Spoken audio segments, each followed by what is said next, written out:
This is a Fox 5 News special report.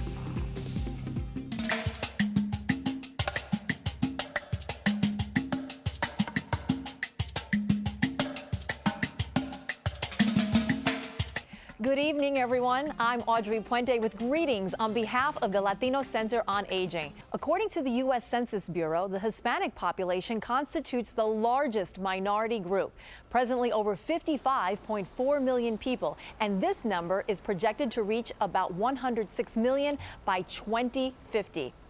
Included in this figure is a fast-growing population of seniors. In New York City alone, the Hispanic elderly population over 60 years of age reached over 350,000 people already this year. Other parts of the country are also experiencing rapid growth, most notably South Florida. In just two of its counties, Broward and Miami-Dade, the Hispanic elderly population over 60 reached 300,000 and is expected to increase to 1 million in the next 35 years. The growing Hispanic population across the U.S. comprises an increasing number of seniors with a variety of special needs that are currently left unmet or insufficiently addressed. To make matters worse, the majority of Hispanic seniors are in critical situations because they lack access to services that many of them don't even know exist. It is often more common than not to see the Latino elderly living in isolation and poverty and in dire need of social service assistance. The Latino Center on Aging was established in 1991 to bridge this gap. Through its educational programs, trainings, technical assistance, advocacy efforts, and dissemination of information to both Spanish and English-speaking media, the Latino Center on Aging has been helping seniors, providing them with a strong voice over the last 25 years. This organization is held in high regard among academics, medical professionals, and municipal officials alike. This photo is of the first Latino Center on Aging's office, which opened on 7th Avenue in 1991. The Latino Center on Aging has played an active role in the development of programs and services for the elderly within the United States, as well as throughout the Americas. Some of the highlights include the first Inter-American Conference on Gerontology held in Viña del Mar, Chile in 1994. This was the first conference of its kind and shed light on the key issues facing the elderly in Latin America. The Chilean government and the United Nations Office on Aging actively endorsed this event. As a direct result of this conference, several countries, including Chile, opened government offices to specifically deal with the unique needs of seniors.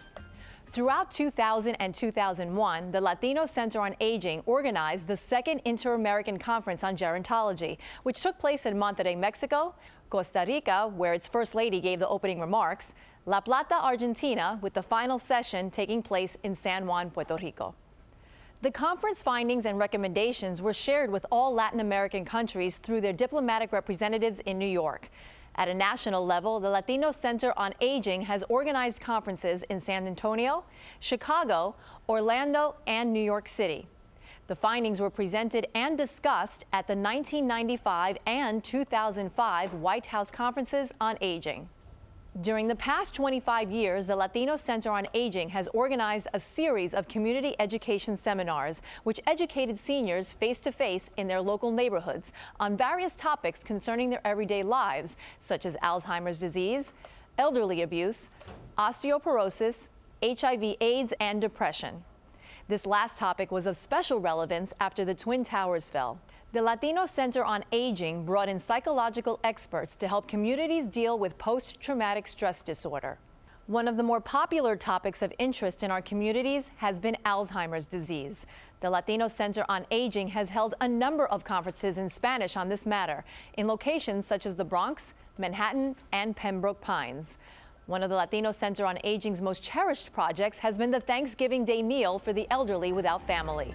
Since 1992, thanks to the generous public and private sector support, as well as community volunteers, the Latino Center on Aging has been successful in providing hot meals to thousands of isolated seniors on Thanksgiving Day in various locations across the eastern seaboard. There were so many elderly living alone. And then what we did was like to call on the community. We got some corporations to help us. And we started in 1992 this Thanksgiving Day meal for the elderly. Without family, we said at the beginning, but little by little, we got more people integrated into these programs. The Latino Center on Aging's Thanksgiving activity has been covered by Fox 5, CNN Español, Univision 41, Telemundo 47, WNBC 4, WABC 7, and My 9. Mario Tapia, él es el presidente del Centro Gerontológico Latino. Through the Latino Center on Aging Media Advocacy Initiative, the Latino Center on Aging has reached over 92 million people, educating them on matters related to the Latino elderly through newspapers, radio programs, and TV. Over the last year, the Latino Center on Aging has been invited twice by CNN Español to be a panelist on 2 of their primetime news shows, one to discuss the elderly abuse and, most recently, memory loss. In 2012, the Latino Center on Aging implemented with great success a radio segment on Radio La Nueva 88.3 FM in South Florida and on 93.1 FM in the New York metro area. Hosted by Mario Tapia, the Latino Center on Aging president and CEO, the program provides information on important topics of interest to the growing Spanish-speaking elderly. Every June since 1993, the Latino Center on Aging hosts the Golden Age Awards Gala. This gathering has taken place in prestigious landmarks in New York City, such as Lincoln Center and the United Nations. So far, 142 distinguished individuals and corporations have been the recipients of the prestigious Golden Age Award. Some of them have joined us this evening. Another Latino Center on Aging project of note started in 2005, the We Are You Project. It has already developed a life of its own as a pictorial traveling show comprised of artwork from 40 Latino artists who base their inspiration on the great Hispanic immigrant experience and the unequivocal reality that, as they say, we indeed are you. Thus, we are America. This art show springboards a discussion that has to do with the identification of obstacles deterring the Latino community's advancement, such as health disparities, language barriers, and cultural biases.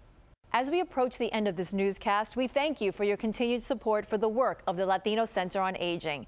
The second decade of the 21st century finds us with an extraordinary challenge to respond to the increasing number of Latinos that are 60 years of age or older in the United States, as well as in the Americas, which will grow threefold in the next 25 years. The Latino Center on Aging would like to express its appreciation to everyone attending this event for their generosity, vision, and wisdom, as well as their care and compassion for a fellow human in vulnerable and frail times. And we remind you to log on to www.gerolatino.org to see this broadcast as well as the happenings of the center. And yes, we are on Twitter at GeroLatino, and look for us on Facebook with Latino Center on Aging.